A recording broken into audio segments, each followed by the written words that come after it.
Welcome to the On Assignment podcast, brought to you by Mobilize Man, where our mission is to train and mobilize men as kingdom assets. My name is John Harvey, and I'm here with my co-host Will Derlick. Will, how you doing? Doing good, John. How are you? I'm doing great. Excited to be here. Excited about the topic that we're going to be covering today. And before we get to the topic, though, I'd like to highlight one of our listeners who we're super grateful for our listeners, those guys who listen to the podcast on a weekly basis, who engage with us and give us feedback. We're super grateful for all of you guys out there. And this week, we're going to highlight a friend of the show named Jason Graneman. Jason, we love you, man. Jason is a great leader. He's a husband, a father, and he's actually just a recent retired county sheriff, so law enforcement guy, and also was a Marine, and just a tremendous man and leader. And so, Jason, we are grateful for you, your service, and I know you're on a road trip on your adventure bike right now, probably somewhere in Oklahoma, I believe. Flat, open it up, drive straight for 15 miles at a time. Yeah, but wherever you're at, Jason, listening to this, we appreciate you and you being a part of our Mobilize Man family, and hope you're getting after it today on your road trip. And so, that being said, Will, you mentioned to me before the show that you're doing a digital fast. Yeah. What does that look like, and how's that going for you? Well, it looks like our church is doing something for the month of June. We're doing the Summer of Connection. So we're starting off with a digital fast. So that's kind of where we got the idea. And it's going good. So we're taking really starts with deleting your distraction apps. So we deleted our Instagrams and Okay. Facebooks and so all the social medias, but it's crazy to look at the amount of time that you waste on those things. When you remove those things and you catch yourself like subconsciously, Mm-hmm. like swiping your phone or looking for them, and you just know that like if that was there, you could spend hours on that. Mm-hmm. It's just a trap. Yeah. So it's been going really good. It opens up a lot more time for connection, which is the purpose of why our church is doing it. So just connecting with our family. We've talked about social media and the digital age that we're Yeah. in and the power that it can hold over us, and how we need to be examples to our kids and our family of how to lead through it right. So my wife and I, we've been good with it, but still having those things on our phone that can take your time away from your kids, it's good to get rid of it. And it's been really freeing, and it's been challenging, but it's so worth it. Yeah. It's so worth it. Like the benefits of connecting with your kids. Because really, if you give yourself parenting, it can be exhausting at times. Mm-hmm. And really, you, if you have, if your way of escape is social media, you can Yeah. catch yourself on downtime or when the kids are doing something or when they're eating, you could easily catch yourself like surfing social media, kill the time. So it's been going really good. I think it's super important. And I honestly don't want to go back to social media. It's just, I see the benefit of my Wow. family and That says a tremendous amount about the benefit of getting rid of it. yeah, That's interesting. both my wife and I were on the same page. We're like, we don't, you miss it initially, but then you realize the time that you get back and the progress that Yeah. we're able to make and the things that we're able to learn with the time spent learning or connecting with our Yeah. family. It's just, you don't need it. Right. Now, with this podcast and the outreach and stuff, there is some good that social media does. Right. It's our way that we can connect with our listeners and people that are kind of following our on assignment movement and connecting with Mobilize Man. So there is good stuff. It's just managing that and removing it from, like, I've removed it all from my personal cell phone. So I don't have it sitting in my pocket. Right. So like once a week I'll go to my iPad, which still has Instagram on it to promote the podcast, or if you Mhm. tag me on something, then I'll accept it and share Right. it just so that we can have some outreach. But not having it accessible is huge. So you're finding that the benefit of having it doesn't outweigh the reward of not having it. Yeah. And has it been harder than you thought it would be, or has it been what you thought as far as like the level of challenge with it? It's a weird balance. It's been challenging, but freeing at the same Yeah. time. Like, you're not bound to your phone. You're Yeah. not, I mean, and you can get sucked into some rabbit holes. That algorithm Hmm. is good on those things. Yeah. And it knows the type of videos that you want to Yeah. see. If you're into trucks, it'll show you truck stuff. If you're into fire stuff, it'll It's show you fire crazy how stuff, accurate it hunting. is. Yeah. And then you get sucked into these rabbit holes where you could spend hours. Yeah. And especially at night, like, if I'm tossing and turning, before I would go to like social media or Facebook and just watch reels that Hmm. would pop up and Yeah. interest me. And that's just, now I pick up a book and go to sleep, and the blue light doesn't keep me up. It's way different, isn't it? But I recommend do it for a month. Yeah. Just see. Yeah. You can do it. First week it's challenging, and I never realized the grip that it had. I never really even thought that I was an addict or anything to social media. I didn't recognize the problem, but when you take it away, you can kind of see the power that it Yeah. held over you. Yeah. I look at that like being the case for anything that you feel like might be beginning to become like a vice of some type or have some type of power over you. Hmm. Try fasting from it and see how you do with that fast, and you'll see quickly the power that it does have over you, like you're saying. Yeah. Yeah. Are you guys fasting from anything? Yeah, so Brent and I we're doing right now, we're doing a TV fast. And so that's been very good for us. We, not that we watch a ton of TV, but we found ourselves during, in the evening during the week, like getting onto a streaming service like YouTube or something, and just kind of scrolling on our TV, through the Mhm. TV streaming services. And not really being intentional in what we were watching. You spend a lot of time.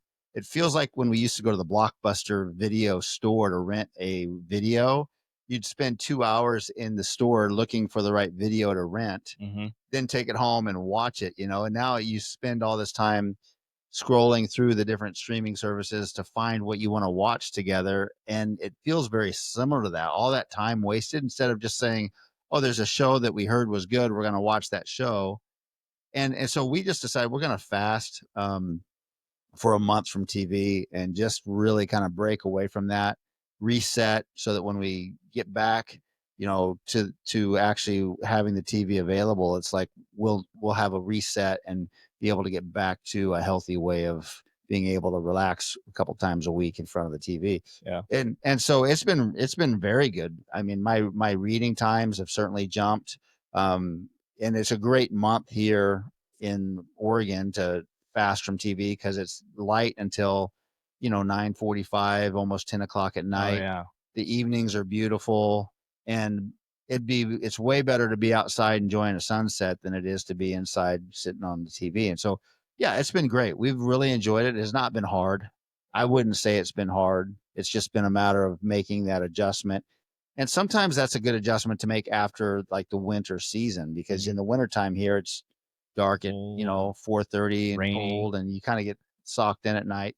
Whereas people down in the south, they have more warmer weather, drier weather, and they can stay more active in the wintertime. I feel like that might be an excuse, but it's a good summer reset for my wife and I. We're enjoying it. It's been going really good. That's awesome. And it's good for us to practice fasting. Yeah. As men on assignment, it's good for us to take the time and make the decision to do things that are difficult. That's why fasting from food on a regular basis is not only good for you physically, but it's also good for you spiritually as well, because you are basically taking your old weak self and telling it, no, you can't have your way. And just because you're hungry doesn't mean you have to be fed. Yeah. You're not the source of life. You're not the source of what I need. And so it's good for us to get into the habit of doing those difficult things that really tell our weak old self that, hey, you're not in control. Yeah. And I feel like that an area where it can be really challenging to make that decision on a daily basis is in the area of hard work. Mm-hmm. The area of hard work. And men on assignment, they must be men who know how to work hard, who choose to work hard, and who are hard workers. Yeah. And this is an area where I would love to see men in the church lead in community even more effectively in this area, to where if there's something that needs to be done, that it's going to be a man on assignment, a man of faith, a kingdom asset who's going to be stepping up to the plate and getting it done. Yeah. Who's going to be exemplifying what it looks like to have a great work ethic and to be able to work hard in a way to where it impacts the lives of the people around him and stirs them up to want to work hard. Because if you're working around someone who's a hard worker, it stirs you up to want to. Yeah, it is contagious. Yeah. And so I feel like this is an area where we can encourage our listeners to be those men on assignment who work really hard. And the challenges we face is that there's a lot of things that would want to prevent us from being hard workers. And so we're going to spend a few minutes talking about, like, what are some of the enemies of hard work that we would come up against. And so why don't you start us off with that? Yeah. The first one is comfort. Man, comfort is the enemy of growth. Mm-hmm. And super important leader in my life, that's kind of his motto. Yeah. Is like, we should not be chasing comfort. If we are chasing comfort, you're not growing. So comfort's a big thing that keeps us from really working hard or wanting to do new things and get out there, get out of our comfort zone. So comfort is an enemy of growth for sure. Yeah. And yeah, it's extraordinary when you chase when you get out of your comfort zone and you really expand your territory. It's life changing. And yeah, we definitely should not be chasing comfort. We should be chasing hard work. And the reality is that our lives really are on a track to pursue comfort. Mm-hmm. We want to pursue things that are comfortable, right? We want to pursue a good place to live. We want to pursue a security and stability, and these things that cause us to feel like we're safe and we're protected and we're comfortable in that place. And it could really inhibit you from attaining what God has, what your purpose is for your life. Yeah. Yep. I mean, if you're called into an area, but you're like, I want to stay in this position because it's comfortable, I have security, I have job security, I have money, I have provision, but God's calling you into another area to grow, then it's really inhibitable for you as a man. Yeah, and really at every season in your life too. I mean, we look at young men getting out of high school and becoming, they're college aged, get into their 20s, and really they want to a lot of times forego taking on any responsibilities that would put a weight on their shoulders that it would cause them to have to work hard, because they're like, there's no reason to step into that too soon, they think. And so there's this lack of desire to step into really working hard because they're like, I don't really need to yet. I don't have a wife and kids. I don't have a mortgage. I don't have a career. And so why not just let this linger a little bit for me to be able to stay comfortable as long as I can? But that comfort's creating bad habits. It creates bad habits. And then next thing you know, we see that adolescent stage creep into your early 20s, mid 20s, late 20s, and even into your early 30s. And like you said, with those habits you've built, when it comes time to step into responsibility and things that require hard work, you're not prepared. At the same time, though, you look at guys at my season of life who have worked their whole career in order to retire or in order to live the good life.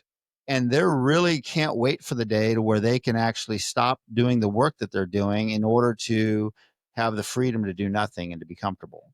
Or maybe they just want to do the things that they want to do. It's not that they don't want to do anything, but they just want to do what they want to do and be comfortable. Yeah. And so, you can begin to use the margins that you find in your life when your kids leave home and you begin to see a little bit more money in your bank account and you begin to have a little bit more time because you've got employees who work for you, or you're managing a team and you have less responsibility on your plate because you can delegate. And men tend to, in this season of life, in the margin they get, do less with the margin. Mm-hmm. And the next thing you know, you hear guys talk about it all the time. They're like, man, I retired, I did nothing, and now I can't do anything because my body is not used to working hard. I can't, I've lost so much since I stopped working that I can't really, it's hard to regain that type of fire in your belly for hard work, plus the physical capacity and conditioning to do it. Yeah. So, this is something to where we're talking to men at whatever season of life you're in to really not allow comfort to come in and keep you from wanting to become a hard worker, because there's tremendous value in being a man who works hard. Mm-hmm. And so to pursue comfort over hard work is not setting you up for success. It's not setting you up with the toughness that it takes to really, for the long haul, produce and to take responsibility and to desire to grow. And so, with that being said, we've got to be careful that we don't allow comfort to become king in our lives. And we're not talking about like having to, sleep on a plywood board out in the garage at night, just to kind of prove that you're not wanting to pursue comfort. But we are talking about making decisions that take you out of your comfort zone. Yeah. Choose purpose over comfort. Yeah. And that should guide you. Yeah. Your comfort shouldn't guide your decisions, your feelings, the way that you feel, the way that your emotions are. They shouldn't be guiding you. Your purpose should be guiding Yeah. you. That's really And that good. will cause you to work hard. Yeah. And I love what you're saying there, because it's like, you've got the element of comfort, which is a condition that we pursue and that we like to stay in once we find it. Mhm. But the difficulty of going out of our comfort zone is not the comfort itself, but it's how we feel about it oftentimes. Yep. So how does that work in your life? Like, what are some of the things that you do that require you to step out of your comfort zone? And how do you manage the feelings behind that keep you from wanting to do that? I think it's just I want to, and when I'm faced with an opportunity, I really want to step into it fully. And I see every opportunity as long as it is aligns with God's word, it's an opportunity that God has placed in my life to grow. Yeah. Yep. And so using that, seeing an opportunity in front of me, I step into that, and it's a lot of times those opportunities are uncomfortable. Yeah. But when I step into them, I grow. I oftentimes stumble, but through that stumbling, it's growth, and I get better, and then you just continue to expand. So I say look for opportunities to step into, and I mean, as long as they align with God's word. And really where it starts is, what is your purpose? Mm-hmm. The we, why. we've talked a lot about on this podcast, finding your why, finding your purpose. Does it align with God's word, and does it align with my purpose? Mm-hmm. If that opportunity checks both of those boxes, oftentimes step into it, and it's not going to be comfortable, Yeah. but it's gonna cause you to grow. Yeah. So I love what you're saying there as well, because it's like you're not being led by your feelings, you're being led by your purpose. Mm-hmm. The assignment is what's actually you're pursuing the assignment that God has for you. Because in that place, we know that as we pursue His assignment on our life, that He's going to give us everything we need to do what He's called us to do. Yep. And so our feelings are going to want to rise up and be like, "Oh, I don't feel like doing that," or that's going to take too much time, or I don't have enough energy, or whatever the excuse is that our weak self, our flesh, that part that was wanting to be controlled by our feelings, Mm-hmm. it's going to want to keep us from taking that step out of our comfort zone and into the opportunity that you're talking about. Yeah, and you really want to recognize when you're faced with a decision or an opportunity to step into, what is coming to mind and what excuses are coming to mind. I think exposing those excuses Yeah. and calling them out Like oftentimes when we're called into something that's uncomfortable or something that requires hard work, excuses come to mind. And I think recognizing those as excuses and not as ways out, I think as men, we need to say, you know what, that's an excuse. Mhm. What what's God's plan for me in this opportunity? Mhm. This an excuse, or is this we also as men need to discern. And so is this an excuse or is this discernment? Yeah. Yeah. I think as a mentor to young men, like what's your recommendation for discerning between actual discernment from the Holy Spirit or excuses, and like when to. In the context of what you're saying, it's very rare for my flesh to ask me to do something that I don't want to do. Yeah.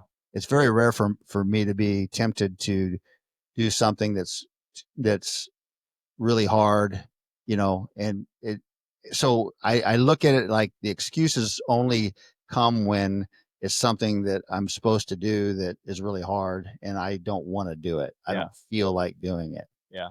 And and so that could be like, the excitement of stepping into a new position at work.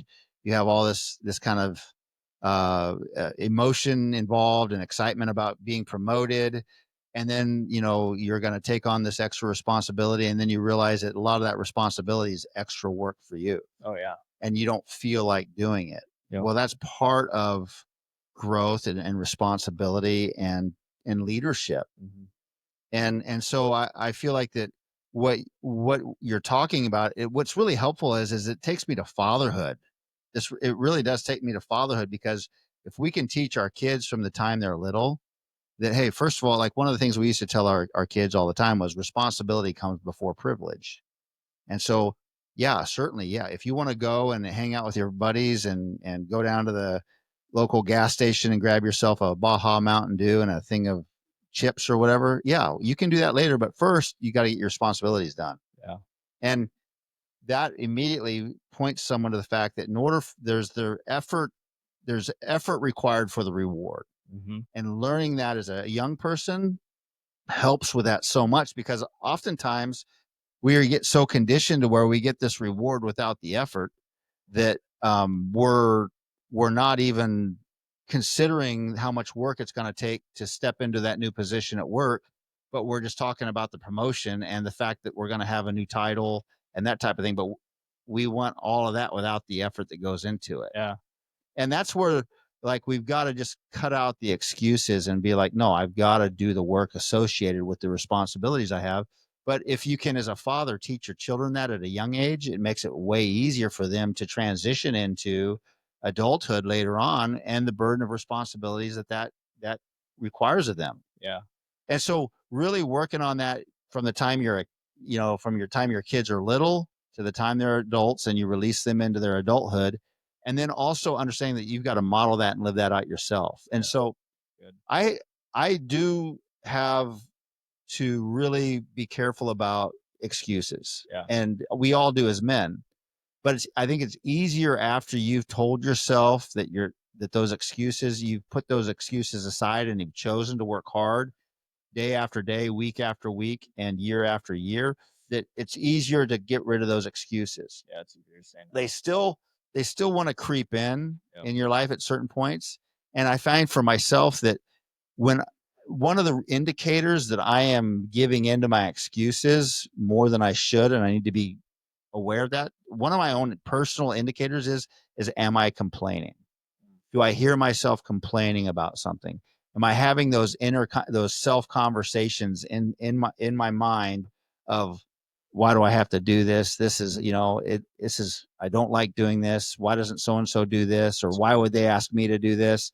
All this complaining that happens, it's like, okay, John, you've got to just recognize that as your flesh trying to weasel its way out of responsibility, or put something off and do it later and not make the decision to do it now. Those are all excuses that want to try and creep in. And so when I hear that voice in my head, it's like, or even if I complain to my wife or whoever I'm working with, it's like, whoa, hold on now.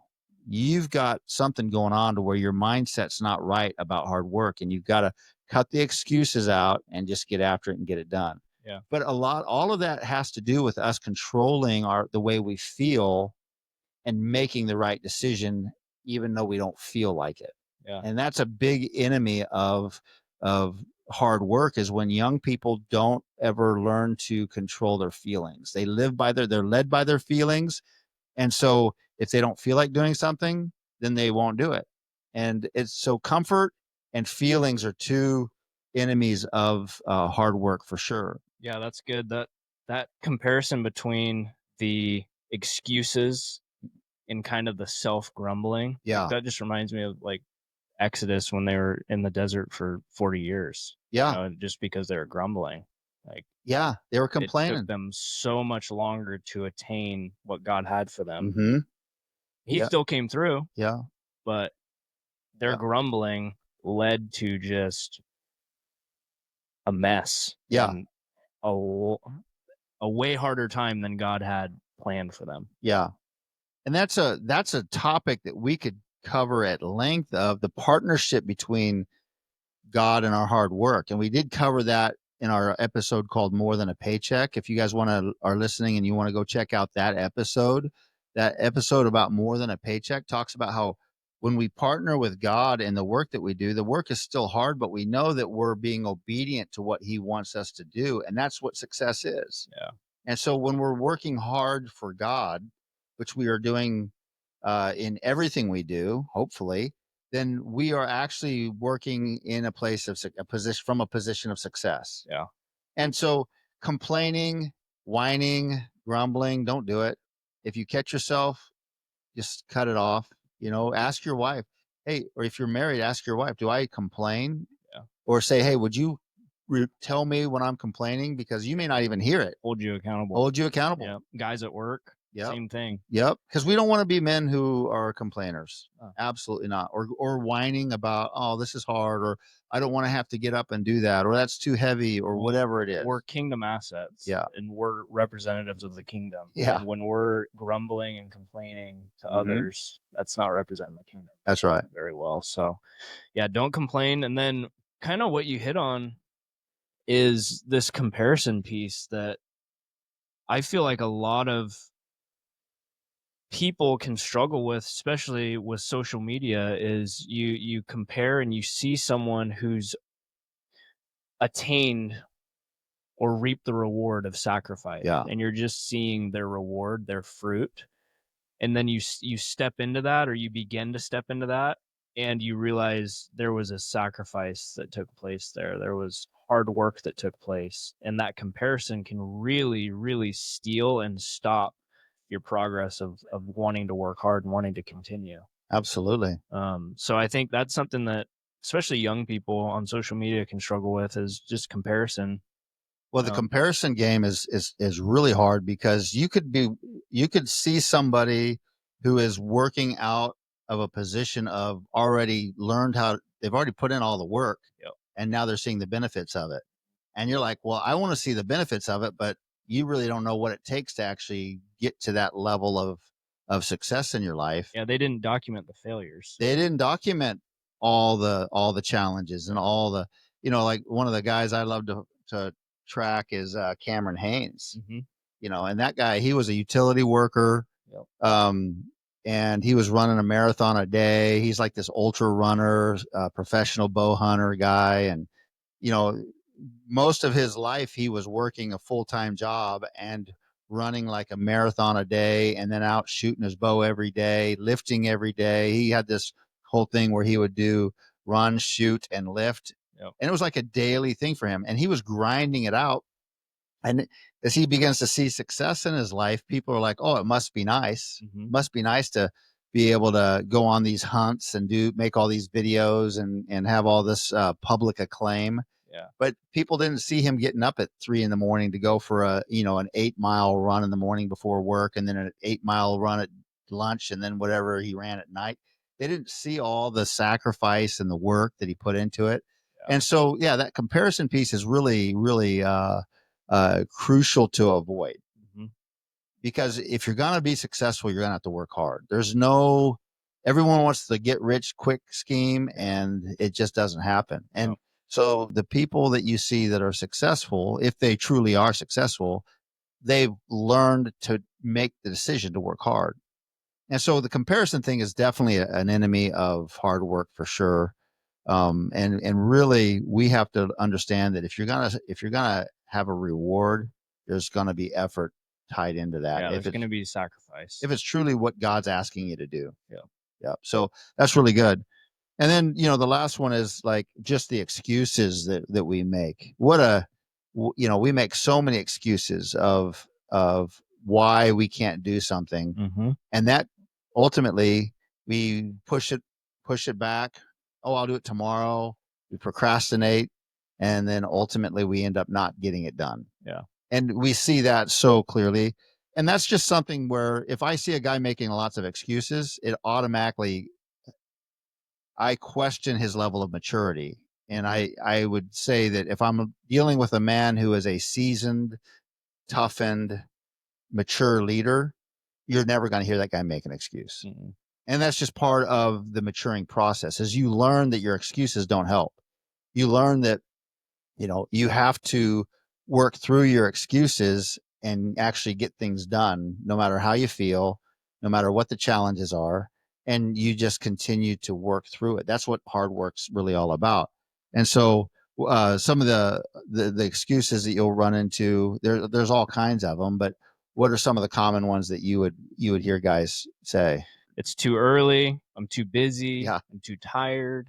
Yeah. My kids need me. Yeah. Well, your kids do sleep. Mm-hmm. Yep. Chances are they're not up at 4 a.m. Right. Yeah.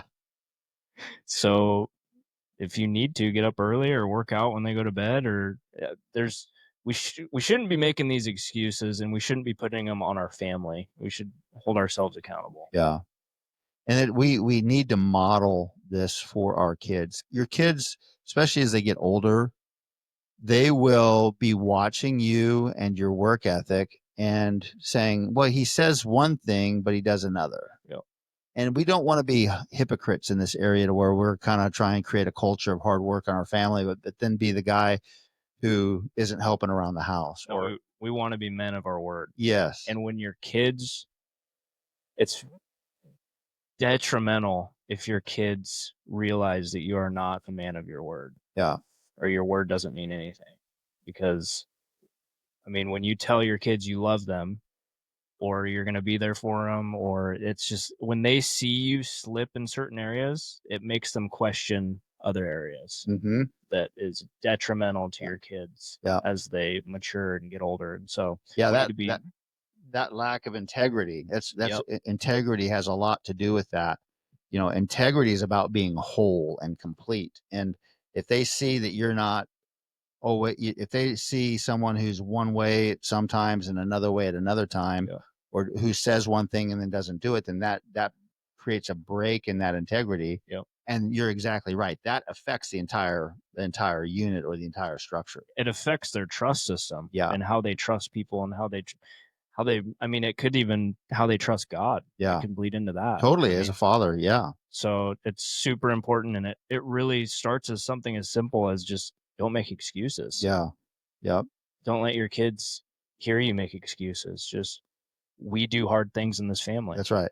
And that's so good, because you have the opportunity as a young father to help develop that culture in your home. And looking back, one of my favorite seasons in my life to reflect on and think about was when my family moved from Kansas City, Missouri to Columbia, Missouri in 1985.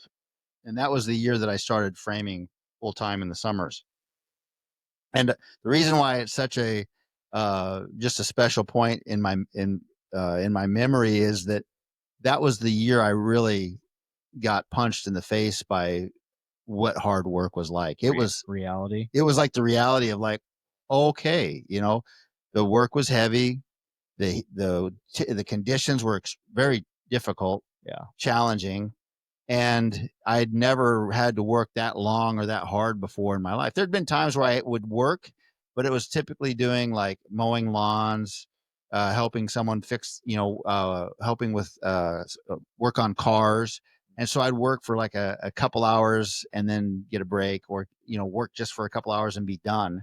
But I'd never had to go and put in long days, work with men, and have to do the heavy work and the heavy lifting in the outdoor conditions in Missouri. Yeah. And so what I love about that is that that's when I actually began to develop my work ethic, and I began to develop my ability to work hard. And we're gonna, even with your own kids, you see that certain people are wired for it more than others. Certain people are wired for activity, and they're just going to be doers. And they're just wired that way. They just want to do active. They want to be active. Other people are going to be wired more towards being thoughtful, thinking. They're going to be people who are going to be readers to, a lot of time. Not that I'm not trying to categorize everybody, but people are either wired, they can be wired one way or the other. Yeah. And so when you see your children, you have to figure out how they're wired and then begin to teach them to dial up and dial down the different areas of their life. And so hard work isn't always the way you're wired or personality driven. It's how you develop your thinking and your mindsets. But some people have to work a little bit more at it than others. And that's just kind of the way it is. Yeah. And so if you find yourself to be someone who's going to be more sedentary, more thoughtful, and create, maybe a creative who's writing a lot, or more sedentary, then it's like you're going to have to dial up the hard work piece a lot of times. Yeah. The physical. The physical part of that. Yeah. And so, but the good news is that really anybody and everybody can become a hard worker. Mm-hmm.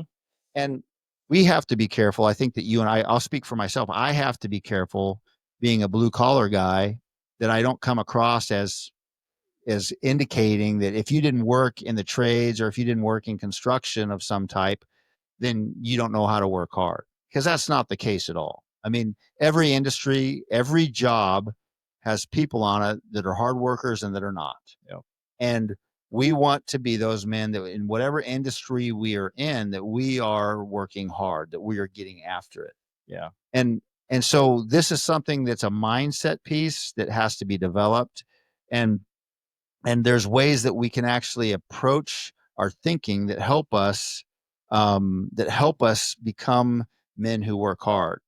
And so whether you're working hard in a lab at Intel, or whether you're working hard on a concrete job on a residential new construction project, either one, you can be a hard worker. Yeah. We're not just talking about physical hard work in hard conditions.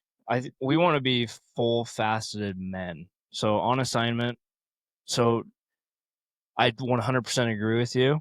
And we should be pushing ourselves mentally, physically, spiritually, and working hard in all of those areas. Yeah. So I think, yeah, if you are more of an artistic person and you're working really hard in your mental capacity, well, let's dial up your physical and go on a run or something. Yep. Do something challenging physically and get into scripture, challenge yourself, get different people around you, different mentors that challenge you in different ways. And really, that is, we want to be full-faceted, multifaceted men on assignment. Right. And challenging ourselves in all of those areas. That's really true. And the whole, when we talked about the enemies of working hard, those are all areas that would cause us to want to turn down the dial of hard work. Yep. And so no matter who you are. Well, and like for you and me, like blue collar, we kind of have the physical side of things. I need to dial up. Sometimes I need to sit down and read books. Yeah. And dial in my mind. And work hard to learn. Work harder mentally, right? Yep. Yeah. Yep. Really true. We need to dial it in spiritually too, and take time to spend time in the Word and to pray and to get involved with community groups. And so really we have these three areas that we need to continue to challenge ourselves in. So recognize where you're doing really well in, and if you have a physical job, maybe you need to dial in some more mental and spiritual side of things too. So just look at yourself as a complete man. I'm tracking with you. That's really good. Yeah. In every area, we need to work hard. Yeah. Every area. Not just at our job. Body, soul, and spirit. Yep. as a dad, you need to work hard as a dad with Yeah. your relationships with your wife. There's so many areas of a man. That's why, I mean, we have this ministry is because being a man is it's complicated. There's so many areas in our life Yeah. that demand our attention and Yeah. demand us to be growing. But if you have a baseline of hard work, Yep. to where you're willing to put the time and effort in to whatever is required, you're going to be so much set up. You're going to be set up for so much more success. Yeah. Because you've got the mindset of I'll do whatever it takes. Mhm. And so some of the things that we can do to actually begin to help develop that. I always loved working with guys in the trades who would come in to work with us who were, it was pretty clear that they had never really learned how to work hard. They hadn't been developed yet. It hadn't been modeled for them or what. They knew that they could make better money in the trades than they could in other areas. And so they're like, hey, can I have a job? And so we'd bring them on as a lower level laborer and then see how they did, train them up, and then see them grow a lot of times. But that was always fun. I loved the opportunity to train up young guys in the trades and to not only just with their physical work, like you were talking about before, but to work hard in their relationships, to work hard in their education, to work hard in their visioneering of who they wanted to be in the future. All those areas were areas where we could encourage them to work hard in. Yeah, I love seeing the transformation of the new guy in trades Yeah. specifically. I was watching a movie. Have you seen Fury? Yeah. Yeah. So where Norman, the new guy, comes in. I loved seeing that transition from like the beginning of the film when he comes in as just this new guy, super green, to Yeah. this super tough, hard crew that already had camaraderie built, these warriors. Yeah. And he's the new guy. He's did not fit in. Mhm. I mean, it's like shell shock just coming into a crew like that. Yeah. And it kind of reminds me of just the fire service, and I'm sure how being a new guy in a framing crew, it's like, man, these guys are seasoned. They've been to war. Mhm. They've just been pounding nails. They've been working hard together for Yeah. years. Mhm. And then so it was just cool to see the transition from when he arrived to that company to the end of the movie where he's just a warrior, Yeah. completely different man, Yeah. strong, and functioned within that team super well. And it was just kind of cool to see. Just I love that new guy. Yeah. Seeing the progress of a new guy Right. within like their first year of being a part of a crew and going from zero to It's hero amazing. is Yeah. pretty sweet. So it can be done. And here's some things that you can actually apply to your life that will help you develop hard work where you need it. Mm-hmm. I think the first one that, and this would be something that we would always tell our new guys is to really crush what requires no talent. Yeah. At that level, you can crush life at the things that require no talent. Mm-hmm. So what would some of those things be that require no talent? Arriving on time. Showing up on time. Yep. Attitude is huge Yep. as a new guy.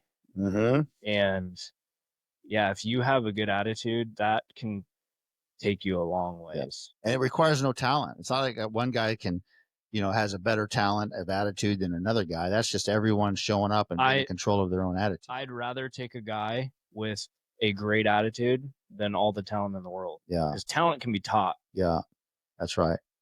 That's really good. And so, yeah, number one, crush those things that require no talent. Show up on time. Yep. Be the biggest hustler on the job. Have a great attitude, even when things get tough.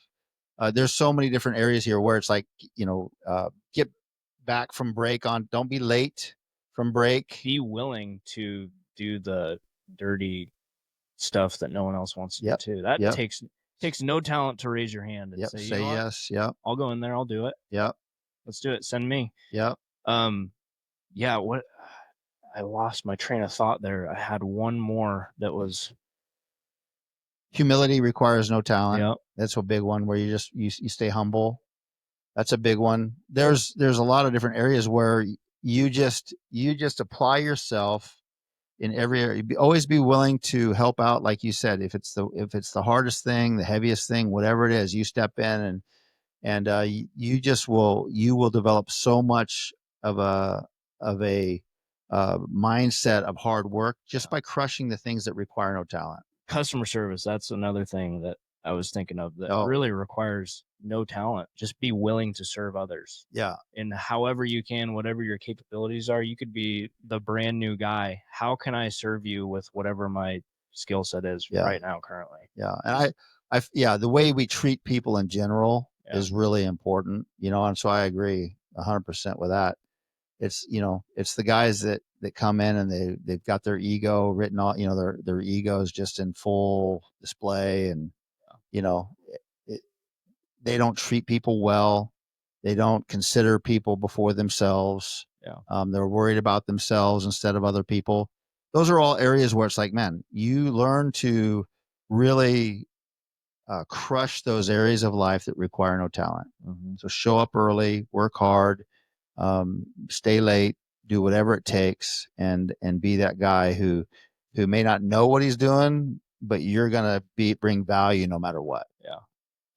And then next would be the person who chooses to do hard things is the person who's going to learn to work hard, because hard work is a choice Yeah. and you choose to step into it.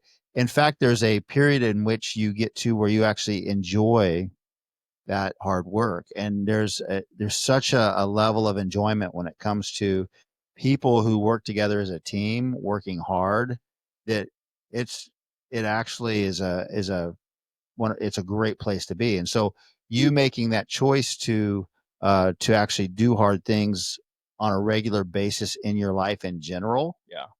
really will set you up for success when it comes to hard work. Yeah. Yeah. And it's a good thing to kind of a good motto and culture to set in your home and in your work around people is just we do hard things. Mm-hmm. There's going to be challenges that come up in your house where it's just like, you know what? We're going to do this. We do hard things in this household. Yeah. And same thing at work, and then you're going to model that where you go. So whether you're at home, your kids see you do hard things, whether you're at work, you could be the lowest guy ever, but you're choosing to do hard things and to do it well with a good attitude, and it's contagious. And then when you do hard things together as a crew, or as a family, it just builds camaraderie, Mm-hmm. and you feel so good after doing something Totally. hard.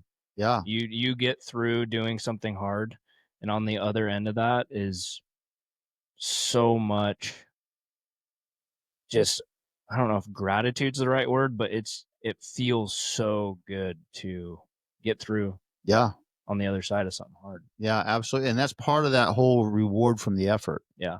where this process of learning to work hard and developing that that mindset Mhm. understands the fact that I'm not going to get gratification immediately, but if I'm willing to put in the effort, the sweat, the thought, the plan, whatever it takes, whatever context you're working in, to put the effort in, will have a reward at the end when you're done, when you accomplish that goal as a team, when you get that task completed and check it off your box.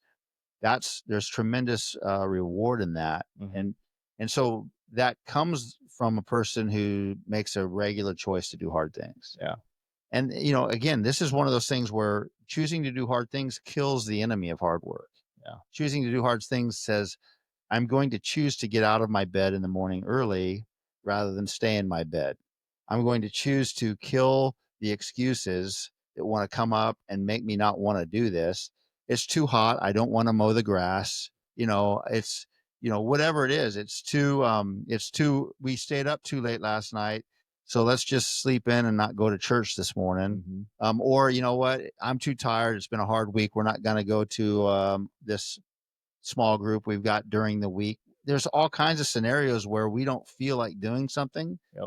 but those are doing hard things. And so you're not only building that within your own mindset and your own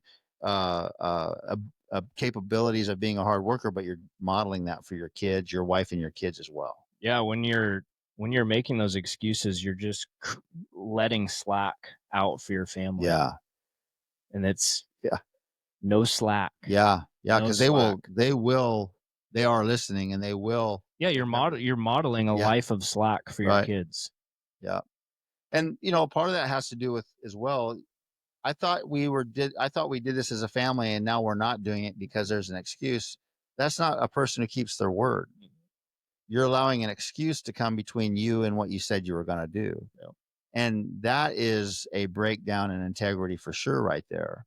And so men who work hard are men who actually keep their word. They say they're going to do what they're go- they will do what they said they will do. Yeah.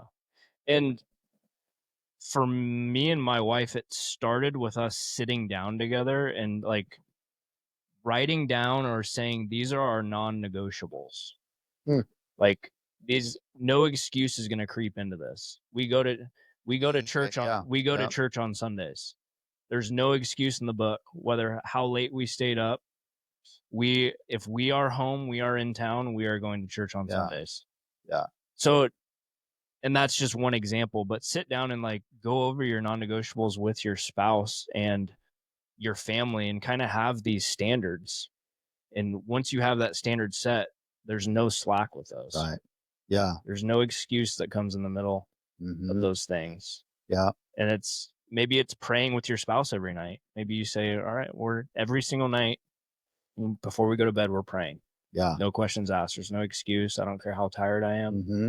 We are going to pray together. Right. So just sit down, discuss that with your family. I think that's kind of where it starts, because if you don't have those standards set, it's easier for those excuses to take root Right. and for us to let them happen. Yeah. In business, there's often times where you put things on the calendar with your company and you commit to doing things, but you don't know what the conditions are going to be like when that timeline comes up. Mm-hmm. And I remember that there were so many times where it was like I'd have like a meeting with an employee, like whether it was like an evaluation meeting or one of my direct reports, somebody I was, who was direct reporting to me. It was so easy to put those things on the calendar and then get really busy. And it was always so tempting to be like, I'm just going to cancel that meeting. But that, that wasn't going to model for my employee or whoever I was, going to meet with. It wasn't going to model me keeping my word. It was going to model, hey, he got busy. He used that as an excuse and he canceled on me. Yeah. And so, not that there weren't times where that had to happen, but I had to be careful though, not to allow my position as an employer to make it easier for me to buy into the enemy of hard work, which would be an excuse and say, I'm really busy today. So I'm going to procrastinate and push this thing back. Yeah. Because that employee has been waiting for that evaluation, since you agreed to it, however long before, and they want to hear how they're doing and how that impacts their employment and what the adjustments are going to be. Yeah. And so on my part, it would have been really easy just to have been like, no, I'll just push it back to next week. But that wouldn't have been keeping my word. It wouldn't have been actually exhibiting and modeling hard work to my employees. And that's the last thing that they want to see and have confidence in me as their leader. Yeah. So this plays out in lots of different ways of us being men who keep our word and really sticking to it, even when it's hard for us, sticking to it when it's hard. Yeah. That's why it's called hard work. Yeah. So keeping your word is another big one. There's times where you are in an environment where others aren't working hard. Mm-hmm. When you're working with a team or you're working with a department, and maybe when you start working with them, you realize, okay, there's not a culture of hard work here. Should that be something that causes you to not work hard as well and just slide into the culture that's been set already? How should that impact us? How would you develop hard work in that situation? You have to have standards for yourself. Mm-hmm. Now, I'm going to say it is extremely challenging to be the only one willing to put in effort in a team. Yeah. It is extremely challenging, and to stick around and to be a part of that team, that is where you're going to have to grow Mm-hmm. as a person. But that's why we have these standards that we're going to set for ourselves and for who we are, and hold yourself accountable, and That's to right. have self-discipline in those times is super important. Yeah. It's that is the hardest thing to be a part of, though, is to be a part of a team that's not willing to put in effort, but your standard is to put in effort and work hard. Yeah. Yeah. We never want our standards to be set by someone else Mm-mm. or set by a culture that is inferior to the culture that we want to build in our lives. And when we allow our feelings to trump the standard, because it's like, well, everyone else is kind of not, no one else is working hard. Yeah. So I'm going to not work hard myself. Then we're really letting ourselves down long term, because the value that there is in maintaining a standard of hard work and saying, you know what, I'm either going to work, I'm going to work really hard, or I'm going to work somewhere else. Mm-hmm. Then you have to maintain that type of attitude. Otherwise, it's like the sprained ankle that gets sprained, and then later on it gets easier and easier to sprain. It's like you are setting yourself up for future failure when you're allowing your standards to slip just because of what everyone else is doing. Yeah. Whereas at some point, we know that, the Bible talks really clearly about the fact that we're not doing what we're doing because man is watching. We're doing what we're doing because God is watching, and he's the one ultimately who will reward us and bless us for our hard work. And so, that being said, if you're in a place where you're in a culture that is not one of hard work, and you're not in a place where people are working hard and really trying to pursue excellence in that area, it might be time for a new job. What's God leading you to do? Ultimately, Yeah. that's the big question. Yeah. If I was in that position, I would ask myself, what influence do I have Yeah. as a kingdom asset in this environment? Yeah. If you have influence and you can help change the environment, Yep. maybe God has you there. Not maybe, God has you there for a reason to Yeah. do that. But if you have no influence or no power over the situation, Yeah. and you have standards and the culture does not align with the values or the standards that you've set, then yeah, it might be time to look somewhere Yeah. else. Yeah, totally. I think that that's really, really important, because you're not just bailing because of the culture. You're bailing because you don't have the opportunity to really speak into the culture. And there's positions like that. Mm-hmm. And so really being able to discern where you're at, what the culture is, and then does it meet the standard that I would consider to be hard work? And then how can I bring about change and help this team grow? Yeah. Because if you can do that, that's leadership in its essence, and that's what we want to do. The team might just be lacking leadership, and you could be that asset to provide the leadership. But Yeah, that's right. So understand your standards. Yep. And understand that your standards are set for a reason, and you're not just going to let those standards be adjusted by what everyone else is doing, but it's based upon who you were meant to be. And I love it. I've had guys come in to our company where they had a standard of hard work, and it didn't matter if I was on the job or not, they were going to work hard. I had complete trust in those men, to where I knew that once my site visit was done and I moved on to the next one, that work was going to continue. yeah, In the construction industry, it's pretty easy to measure production as well. I mean, we would be able to see whether they were productive or not based upon how many units of lumber had been moved and how much they built. Yep. And so it was hard to hide that, but there's ways that you can slow things down and change the pace of work when the boss is gone. And I knew that these guys would come in and they would have a standard that didn't matter if I was there or not. They were getting after it and they were getting it done. And that's a place of tremendous value. Mm-hmm. You talk about the attitude, to come in, to choose to do hard things with that attitude of like, I'm going to work hard, being, having that be a measurable, a tangible item to measure with talent. It's like, yeah, I'll take that all day, any day. Yep. So standards over feelings. And then the next one we've got on here is be willing to go the extra mile. Yep.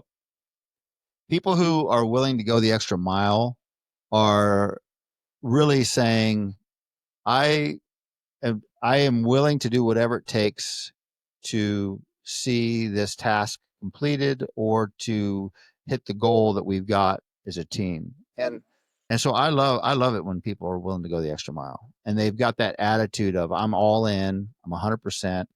And this it's really important to develop this area where it's like I am not just going to be here to do my part and nothing else. Don't be the bare minimum guy. Yeah. Yeah. Yeah, because that's going to spill into every other area of your life. Mm-hmm. You're going to be a bare minimum husband, bare Yeah. minimum dad, bare minimum friend. If Mm-hmm. you're just doing the bare minimum just to check a box, I highly encourage you to go the extra mile, work hard, and it's what separates the men from the boys. It really that part of the mindset really does. Mm-hmm. And you will gain as far as your leadership equity goes, you will gain instant equity in your leadership Oh yeah, when you go the extra mile. yeah. We've talked about it before, but the best leaders that I've ever had will do anything for the success of the crew. Yep. And they'll roll their sleeves up, get dirty, go the extra mile right alongside of us. And Mm-hmm. that's who we want to work for. That's right. And that's the leaders that we want to be, Right. that we aspire to be. Yeah. And that's, and we see that clearly stated in scripture when Jesus taught about that, Mm-hmm. about being willing to go the extra mile. There's something about our heart attitude in that is not so concerned about the effort that we have to put into it as much as the impact of the effort that we're making. And so I'm not so worried about, oh, that's going to be hard for me to do. It's like, okay, well, that's going to impact that person who I'm going the extra mile for that much greater. Yeah. And that's how you do that through the course of your lifetime. That's how you build leadership equity, relational equity. It's amazing the value that comes from going the extra mile with people. Mm-hmm. So having that as a mindset, it's also very much a hard work thing. It's It like, is. I'm not afraid to go the extra mile. That's why even like in your workouts, when you're choosing to do hard things and you're in your workout, you're having to choose to do those every rep and every set, even though no one's watching you, no one's there making you do it. You're choosing to do the hard things. I like to, when I'm like, and this is just me personally, I like to, when I'm in my last set and I'm feeling like, those are the hardest reps. Yeah. Get an extra 1 or 2, 3 or 4 reps and whatever you can do to go the extra mile, even in that workout. It just helps. It helps kind of temper you in such a way to where that becomes locked into your mindset. I'm going to go the extra mile. Yeah. Even when I don't feel like it, even when I'm seem the most tired, the most, I've lifted so much already in this workout. I'm going to get that extra rep in. Well, it allows you to know that you're capable of more. Yeah. Like sometimes we need to recognize like our limit exceeds what we think it does. Really true. Like our capacity in all areas of life, but especially like just doing that stuff with your workouts and physically, you can see when you do those extra couple reps, you see I'm capable of more. Yeah. That's really good. I'm capable of more than just the bare minimum that's required of me. Yeah. I can take on this new thing. Right. My capacity will grow. So yeah, pushing beyond that limit, even just in your workout, spills into other areas of your life, and then you push limits at work and with your family, with your marriage, and with leadership and discipleship, and it just spills it over into some great areas of your life. So yeah, go the extra mile. You're capable of more. You're capable of that extra mile. Yeah. I think that's one of the great things about some of the military training that they have out there that a lot of people get is where they just push you to go beyond to where you go to failure, you cannot physically go anymore. It just shows you that, you can actually do a little bit more. And, that's such a hard lesson to learn, but man, we've got so much more in us than what we're actually think that we're capable of. Yeah. And that's one way to figure out how far you can push that.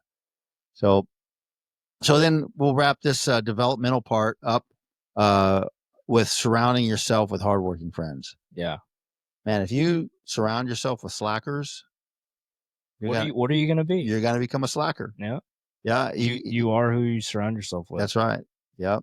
And so, being surrounded by people who like to work hard, who like to get after it, who aren't going to complain and whine and choose all the enemies of hard work, the comfort, the excuses, the all of those things. It's like surround yourself with hardworking friends and work hard with them and enjoy that camaraderie that comes in hard work. It's a great place to be. I love it. And so, It is hard work is not easy, but it's easier to do with other people that yeah, are willing to work hard.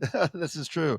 Yeah, it's really amazing now that you say that how like hard projects when everyone's given 110% and everyone knows what their role is and you've got a team of people that everyone's working hard. Yeah.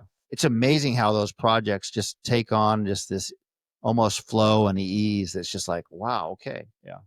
And it really does make the work lighter when everyone's doing that. It's remarkable to see. Yeah. And I'm sure that you also feel the impact of someone who's not really holding their weight and really doing their part fully. Yep. And you can easily tell when that's happening in the When you have some of the scenarios. when you have a group and Yeah. then you have a guy you can easily spot those guys out that aren't putting in that Yeah. effort. Like on the fire team, like every guy has a specific role when you guys, drive out of the firehouse. Everyone kind of knows what their role is going to be on the team, right? Yep. And so every one of those aspects of the team roles that guys have has to be executed well in order for everybody to be safe and for you guys to actually accomplish your goal. Yeah.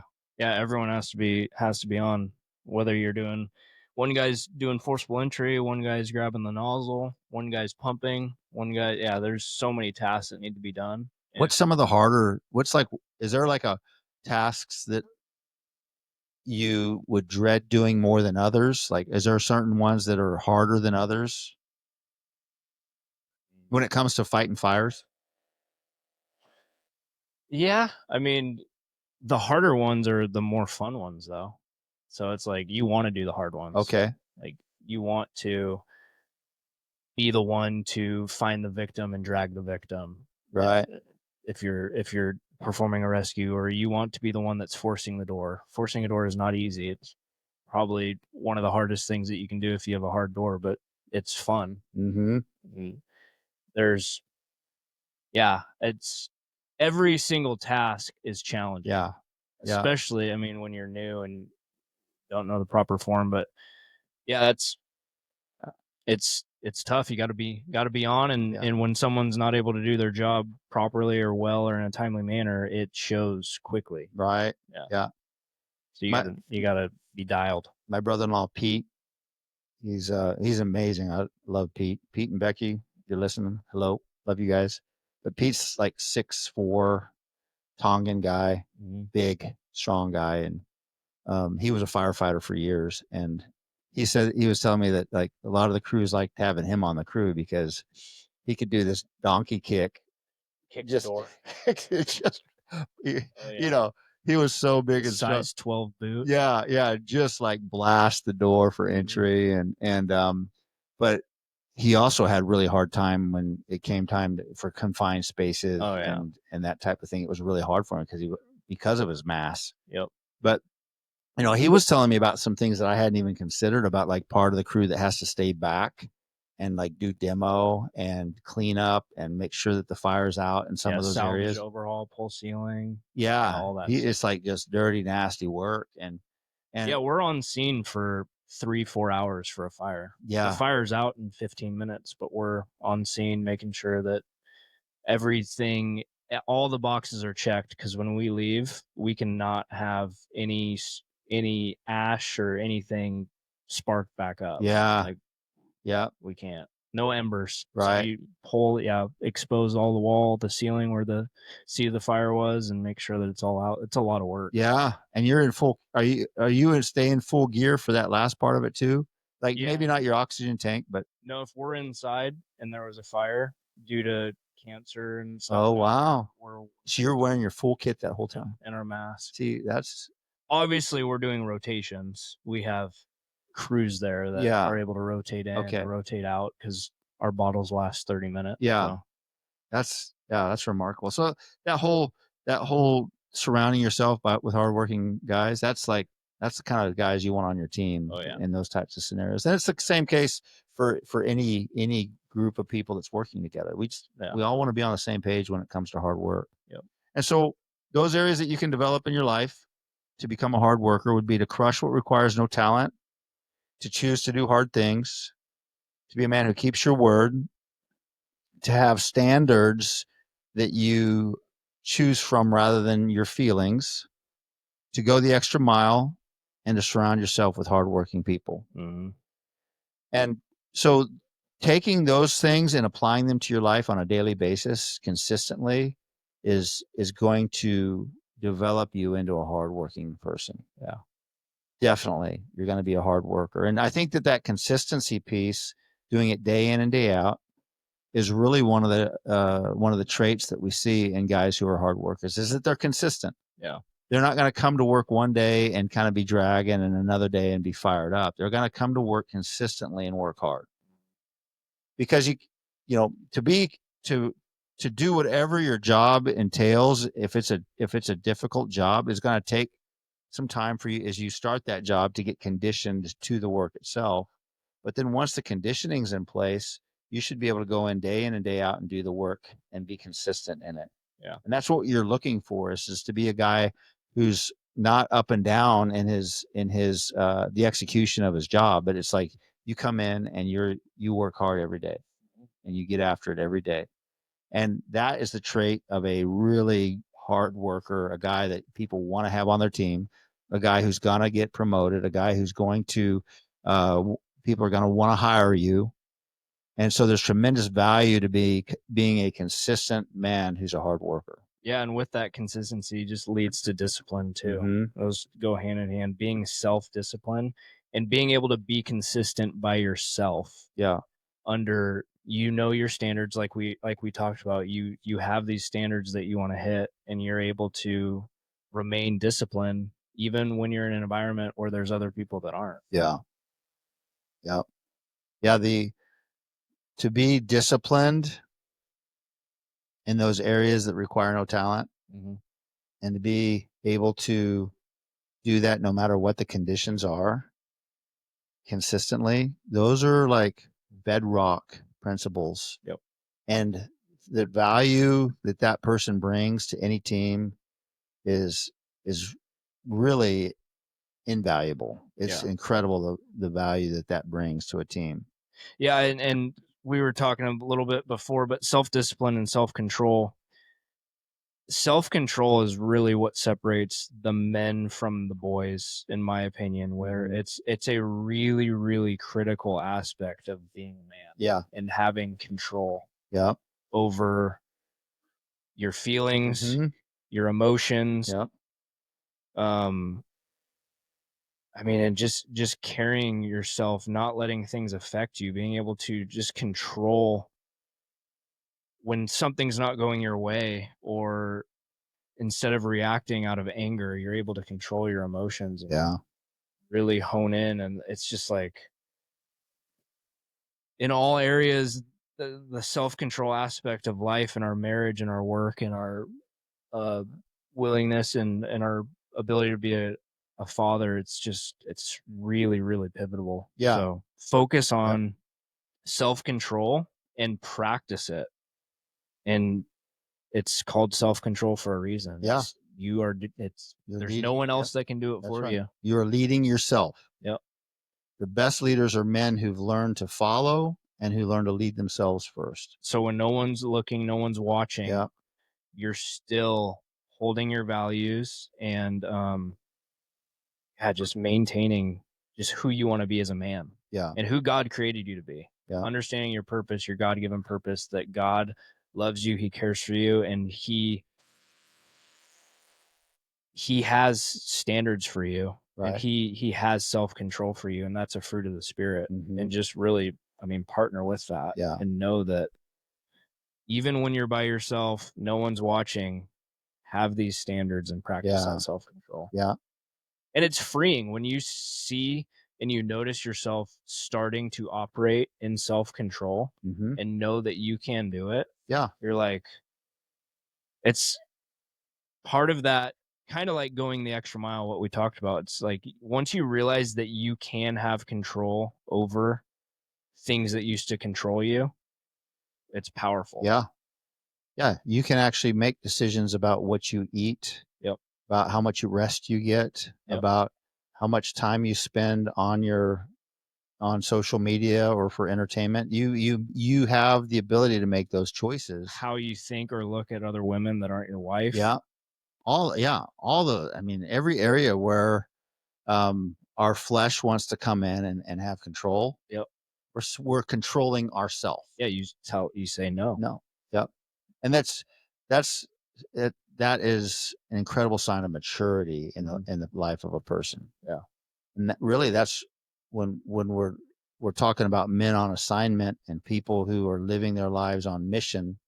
They're people who are growing into maturity. And when you see someone who has self control, who's a hard worker, who's consistent, who shows up every day, who crushes life, that's a sign of maturity. Mhm. And there's room for grace, obviously, for people who are more immature and they're not there yet. You know, as they're working on these things, it doesn't. Wherever you're at, one of the key things though is always being teachable. Yeah. Is having that trait of being teachable in the process, because when we don't have that level of self control yet, and we don't have that level of consistency yet, if we're teachable, we'll learn how to get there, Mhm. and we'll be able to have people give us constructive feedback into our lives and be like, hey, you know what? I noticed you do really well early on in the week getting to work on time, but towards the end of the week, you start showing up, rolling in late. Yeah. That's got to change. Okay. So, being teachable, someone who's like, I'm humble, I'll check my ego at the door, Yeah. and I'm willing to learn and grow based upon what my peers and my leaders say. Well, and recognize that whoever's doing that, whoever's holding you accountable is not your enemy. Yeah. They're Yeah. actually helping. Yeah. Totally. They're not, if it's your boss, he's not trying to get you in trouble. He's holding you accountable and he's building up your character. And so just recognize that Yeah. they're not, just because he's holding you accountable and you fell short somewhere, he's not your enemy. He's Yeah. actually, it's a good thing that he Yeah. called it out That's right. and made you aware of it. Yeah. That's how we grow. Yep. That's how, But you do need to check your ego. yeah. Because Absolutely. if you don't and someone brings that to your attention and your ego's not in check, it's just going to make you angry, resentful. Mhm. You're not going to learn. You're not Yeah. going to be teachable. Yeah, that pride wants to creep in, man. And we've gotta always be on guard for pride and making sure we're living humbly. And that teachable thing as well is like there's levels of training that are required for us to take on different roles and different assignments and tasks. And so always being willing to work hard in your training Yeah. to actually have the self-control to study your training. And one of the things I love about the wilderness work I've gotten to do is the amount of training involved. And I've had to be very teachable. They say old dogs, you don't teach old dogs new tricks. Well, this old dog is learning a lot of new tricks, and I'm having to really work hard at my training. And so I'm being teachable, something it's a lifelong skill. Yeah. And so be teachable, be someone who wants to grow, who has that growth mindset, who's a learner. And in that place, don't get discouraged when you mess up, but be teachable. Yeah. And what that develops is that helps develop resilience, Mm-hmm. because as we fail and we get back up, as we learn from our mistakes, as we grow, failing forward, we're actually developing a resilience because we are consistently showing up, working hard. Doesn't matter the conditions, doesn't matter what's going on around me. I'm going to get this task done. Yeah. And that develops resilience. And resilience is what we need to be long-term hard workers. And resilience is found in men who are willing to do what it takes consistently at home in their personal life, at work, and all those areas. And so being men who are resilient is one of the outcomes of being a man who works hard. Yeah. And that trait, when you see a man who's got the trait of resilience, man, that's a you don't you don't pay a coach to give you resilience. You don't just go and get resilience somewhere. That's something that's built in you over time. And Yep. so when you see resilience, it's like, okay, I can work with that guy. Yeah. Yeah, and all these things just show that we are men who are on a process, and we're never going to arrive. We're just going to continue to grow. Yeah. And when you get the mentality that you've arrived, you have nothing else to learn, Yeah. nothing else to you're not teachable. You've arrived, you can't grow in any more areas, and you might be an expert in a field, but there's still more for you to learn. Yeah.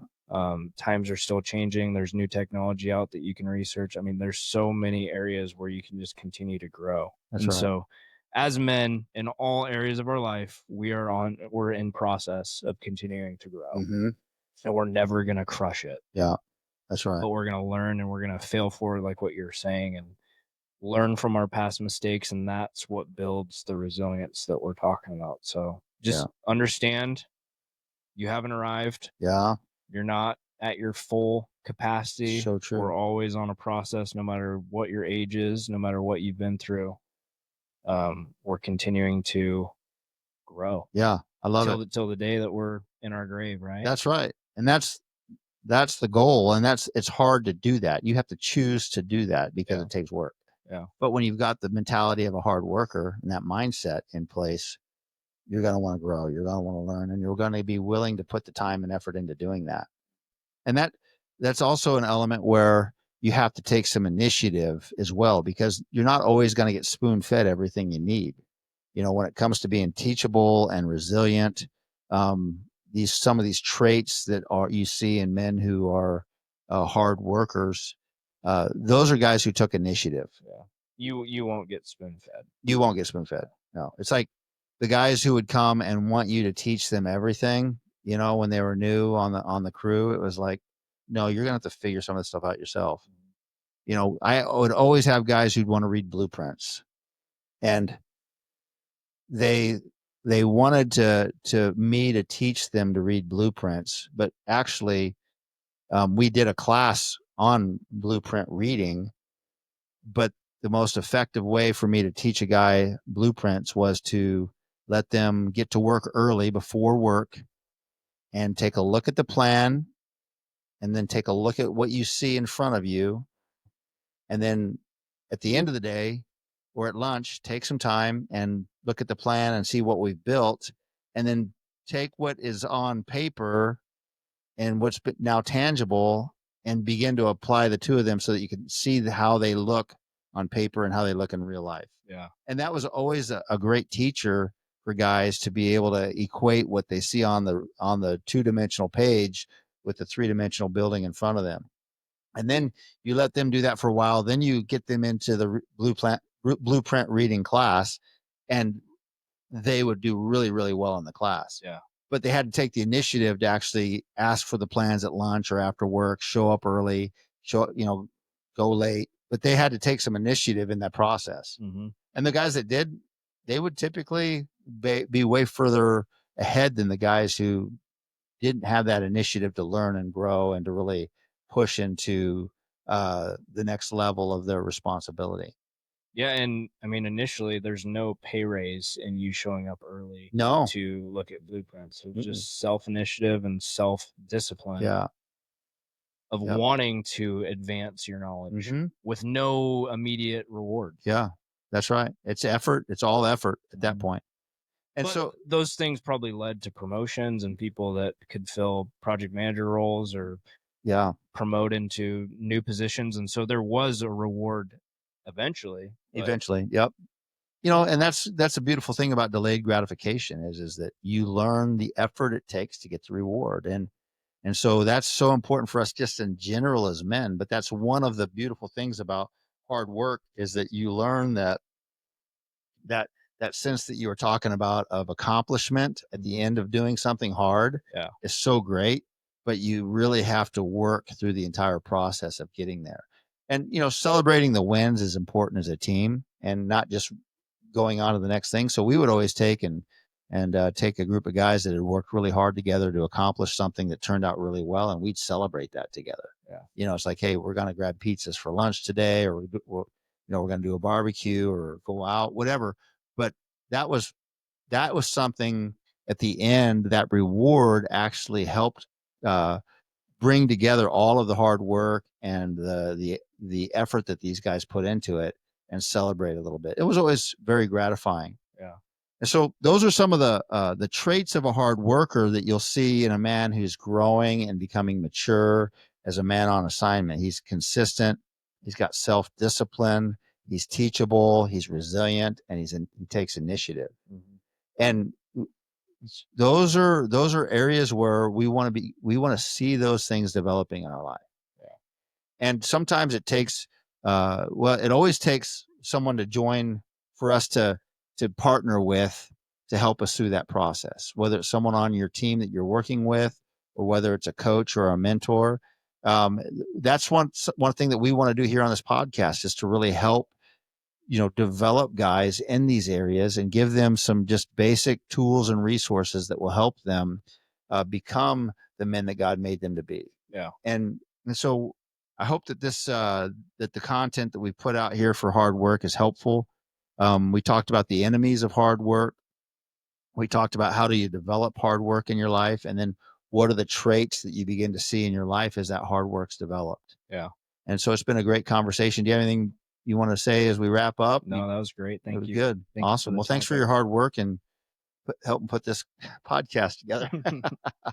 So announcement wise, we've got a Trek Northwest coming up August 1 through 3. That will be a 3-day trip up into the Mount Hood Wilderness backpacking trip. If you are an experienced backpacker or have no experience backpacking, either way, it's going to be a great trip.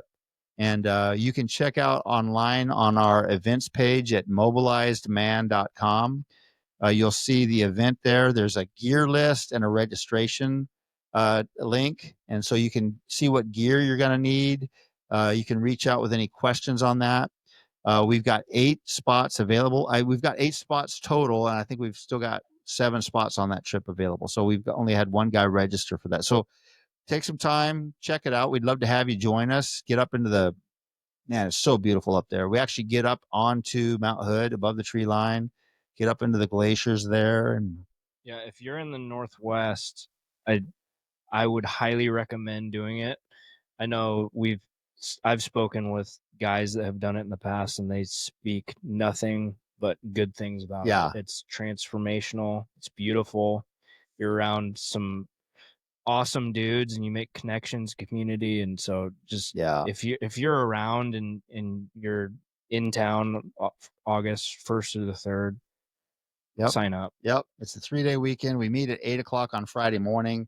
We're typically back by like 3 or 4 on Sunday afternoon. It's great for your physical conditioning. It's great for you learn a lot. You get some quiet time, downtime, no phones, that type of thing. And so it's a great trip. We'd love to have you on it. So go to the website, hit us up. If you've got any questions. And then as far as that goes, I think we've got, we just got some summer life ahead of us, just, enjoying family time and working and doing that time. We don't have a lot of events lined up over the summer here. So, but check out the Trek Northwest. If you have not signed up for our weekly dispatch that we call Waypoints, you can do that on our website as well, on the homepage of our website. Just Waypoints is a weekly dispatch that we send out. It just has weekly guidance for life and leadership. And so it's just one nugget a week where we just kind of put something out for you just to kind of help encourage you and build you up and get you ready for all that God has for you. We also announce any kind of upcoming events. We announced the podcast episode drops on that as well. We highlight different people. There's different things on there. It's a great read. It brings real value to your inbox as opposed to so many other things that come into your inbox. Yeah. And so sign up for our Waypoints dispatch on our website. And then outside of that, this next week, make sure that you're getting after it, working hard, and stay on the path.